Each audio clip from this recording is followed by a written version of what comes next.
In our series of use case videos about discovery, we've come to the topic of security. Now you might ask, what does security have to do with discovery? Very much, you will see.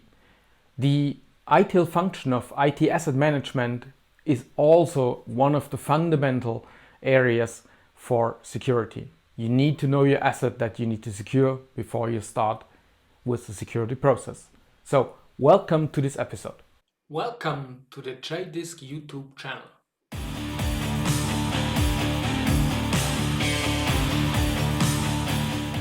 Hi, my name is Peter. If I'm not doing videos for JDisk, I'm employed in a larger corporation, and there I'm working as a security expert and have been introducing the security process in an organizational unit.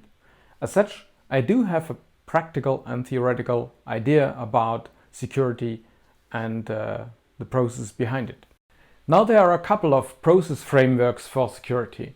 I've brought with me today the NIST Cyber Security Framework because it covers all activities regarding security over the life cycle of a system.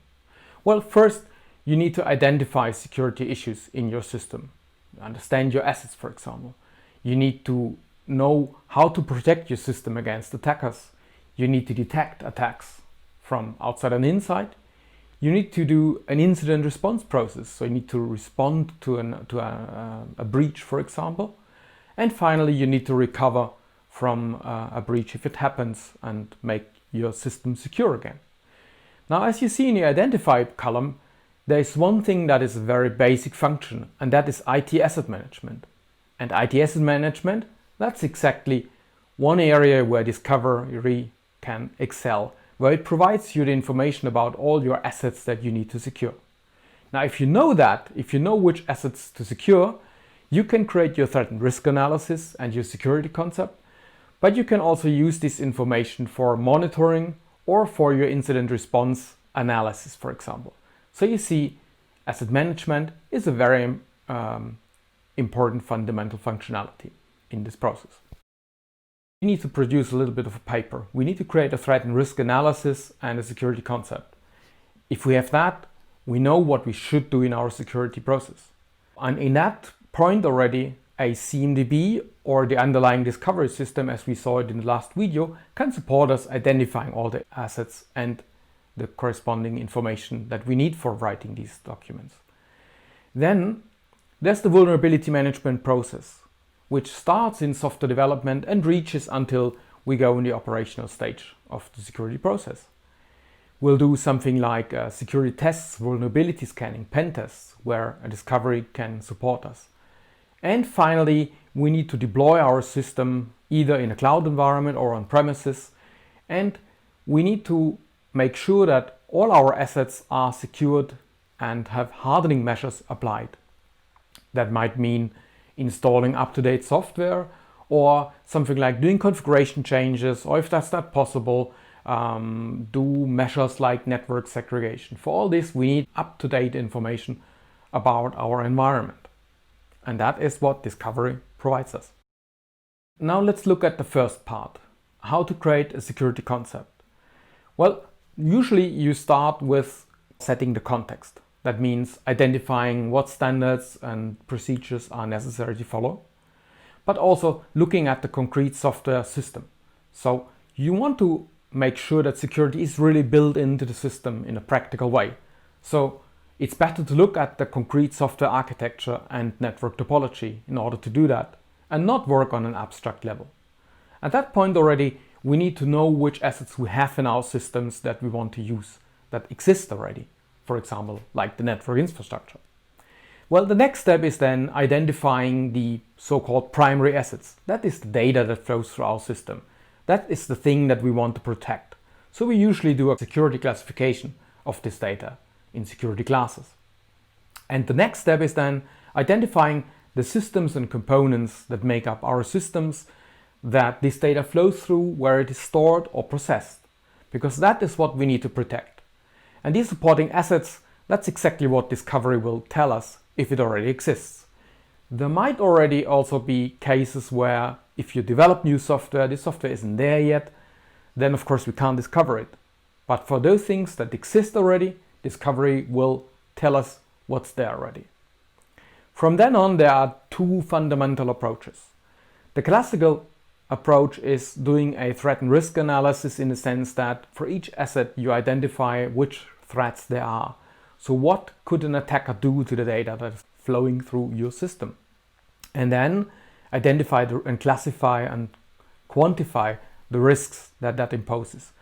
That is sometimes a very tedious process that takes a long time and especially takes security experts. Now, if you don't have these experts in your team, the other approach is to use best practices.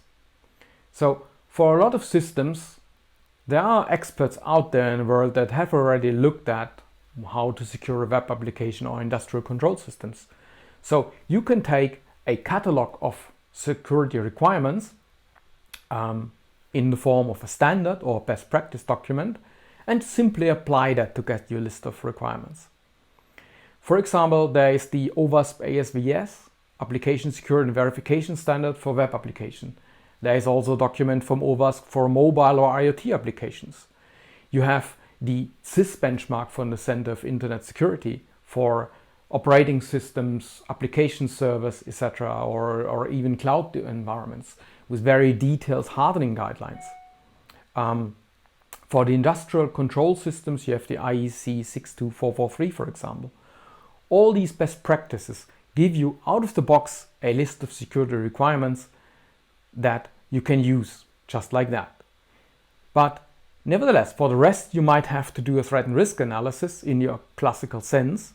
In both cases, you get a list of security requirements that you should implement in order to secure this asset. So and that is the core part of your security concept. And what's important is that you do not forget any asset that you have identified previously. All of your assets should be covered by such a list of requirements. Now let's go to the next process where discovery can be very helpful in security, and that is vulnerability management. Vulnerability management means identifying known vulnerabilities in your systems and components. That is a process that starts already during development or engineering and goes way until your system is running operationally, so operational security. And of course you have two sources for information that you require for that. One is your development environment with package managers like Maven or .NET or NPM or Python that provide you information about all your libraries that are part of your system. Or you have things that already exist in your runtime, and then you can use discovery that tells you which assets are available. And in both cases you get something which is called a bill of material, a list of components with their group, name, version, model and details that describes of which things, assets your system is composed of. Now, normally you have a specific system for vulnerability management, something like OWASP Dependency Track as an open source alternative, but there are also commercial systems. These kind of applications will access vulnerability databases from NIST or from operating system vendors like the Linux flavors and determine based on your bill of material the vulnerabilities that exist in your system. And using this list, you have now identified existing threats and can mitigate them as part of your security concept. So again, discovery can play as part of the system an important role, working together with different tools. So discovery on the one hand and the vulnerability system on the other hand. So you saw discovery can play an important role in the early phases of your security process, but for that it's important to use the right tool. So it needs to be able to discover all your assets that you have already. It needs to have a high data quality so that your identification of your assets works correctly. It needs to be integrated with the CMDB in order for the security experts to maybe use that system if they don't use it directly. And it needs to have open APIs and expert capabilities so that you get the data into other systems such as vulnerability management systems. And one such system that we can of course recommend is JDisk Discovery. Please find out more on www.jdisk.com. Thank you. So this was the first part of using discovery in security. Then the next part we will handle the part of operational security. If you like the content you had in this video, we would enjoy if you give us a like, a thumbs up, and subscribe to the video at the bottom. And thank you and see you in the next video. Your Peter. Bye.